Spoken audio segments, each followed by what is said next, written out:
You! The one who played this video! Answer me! So, you think the Spoony worm could escape me so easily? Think again, maggot! This show is re-banished to the black hole, where you will play Pumpkinhead's revenge for all eternity. Or until you win. Whoa. Where am I? Nostalgia critic? What are you doing here? I'm not the nostalgia critic. Or am I? Well, yeah, you are. Or am I? But what is this place? What are we doing here? You must be Pumpkinhead in order to leave this dimension. Or do you? Oh, come on. This is all because I raped you and Spoony was Spoony too, isn't it? Yes. Or is it? No, it is. Yeah, but I can't beat that game. It's impossible. You should get that LordKaT guy. He can beat anything. Or can he? Poof. Wait, what'd you call me? No, that's just what I say when I disappear. Poof. Your eternal failure only serves to bore me, Spoony Worm. I've decided to send you help. Because you see, even if you beat Pumpkinhead, there is no victory. There is only more madness.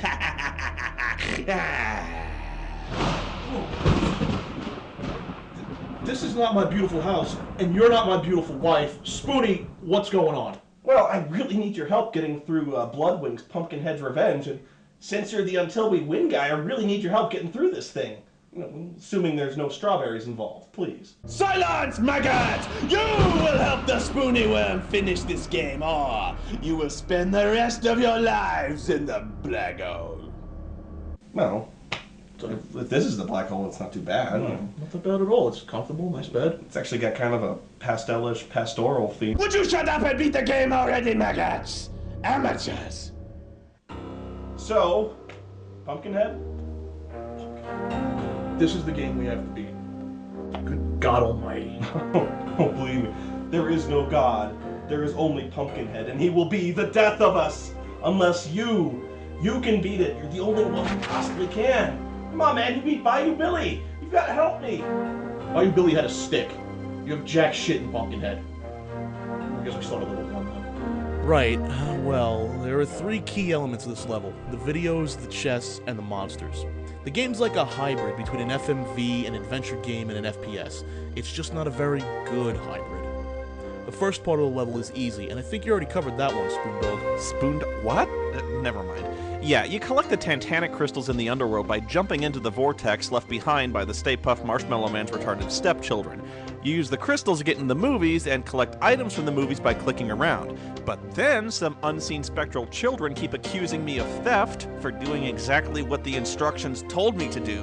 They keep stealing my inventory, and I give up in frustration. Okay, we got that. That's cool. But what in the hell am I supposed to do after that? You think like an adventure game designer. Think of it like this. You've got an inventory of items, and they all do something. It's just a matter of figuring out what you're supposed to do with them. So things like the map will show you a map when you use it, and keys let you open chests, right? Well, that's all well and good, but what in the hell am I supposed to do with a vial of blood? And why do these children keep stealing my inventory? Well, the vial of blood shows you where secret entrances are. Oh, okay. Small question. Why does a vial of blood show you secret entrances on a map? Spoons, you're not thinking like an adventure game designer. Alright, close your eyes and pretend you're Roberta Williams. Now listen, I know you don't have the breasts for it, but pretend you're her with some serious brain damage. You have a shovel. What do you do with it? I dig a hole and I bury this flaming turd in it. No, dude. What is the shovel made out of? A wooden handle and a metal spade. No. You gotta think like a designer. It's a stick with a piece of metal at the end. What do you do with that? I swing it really hard and hit shit with it. Exactly.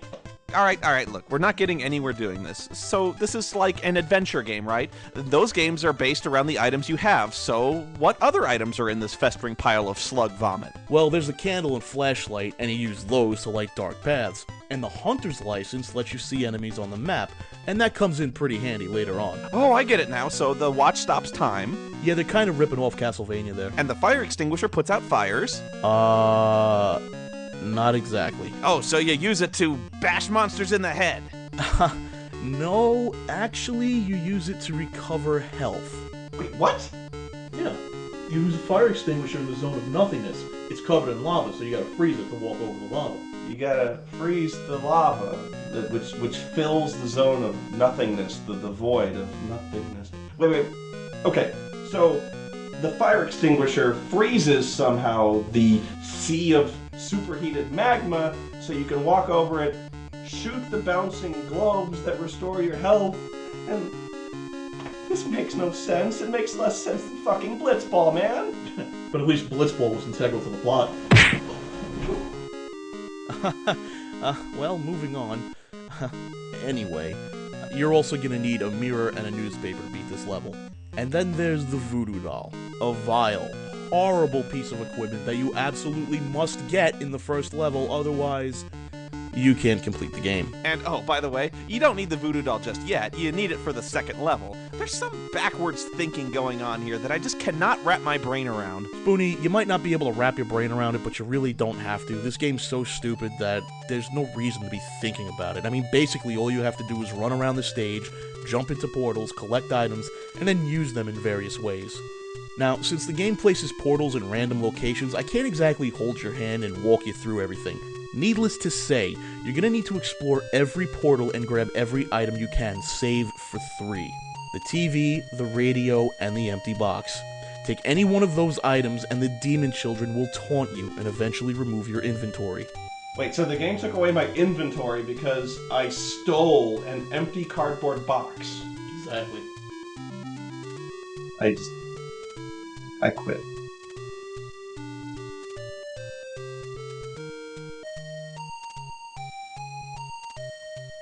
I forgot I can't leave. As you wander around the level, you'll find a lot of treasure chests with glyphs. You need to open every single treasure chest in this level to make damn sure you have all of the glyphs. If you're missing one, you won't be able to beat the level. So you get all the glyphs and the items you need, and eventually you'll wander around the level long enough to find Olmec here. And believe me, when I learned how to beat this first stage, I damn near had a brain aneurysm. You talk to the big giant stonehead, who will tell you that he's the gatekeeper and is waiting for an offering. How do you know which offering he's waiting for?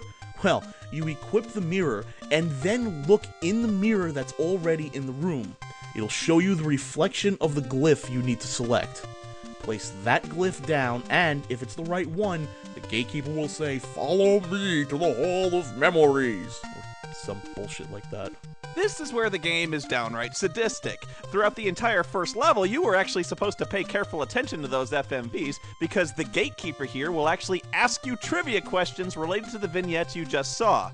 Select the dork you think is the right answer to the trivia question, and you touch the flame of truth, the blue torch that has absolutely no other function in the game, yet takes up a huge chunk of space on the HUD. I bet you thought that was just purely decorative, right? Wrong. But if you get it right, you move on. Chances are, though, that you'll completely fuck it up and die. And that's where the newspaper comes in. Apparently the developers knew that they created a mess of a game, so they put in a cheat. If you grab the newspaper in the cinematic where you're not allowed to grab anything else, you can use it here to find out which portrait is the correct answer. Okay, wait, so a newspaper, which has already been printed, has the answer to a future trivia question asked by Olmec in a purgatorial parallel dimension. In a way, yeah. Ah! Makes no sense! Makes no sense! So you enter level 2, and this is where the true misery starts. If you thought Periphery was bad, just wait until you have to figure out what the hell you're supposed to do in Purgatory. In this level, instead of getting objects from cutscenes, you get to choose who lives and who dies. The only problem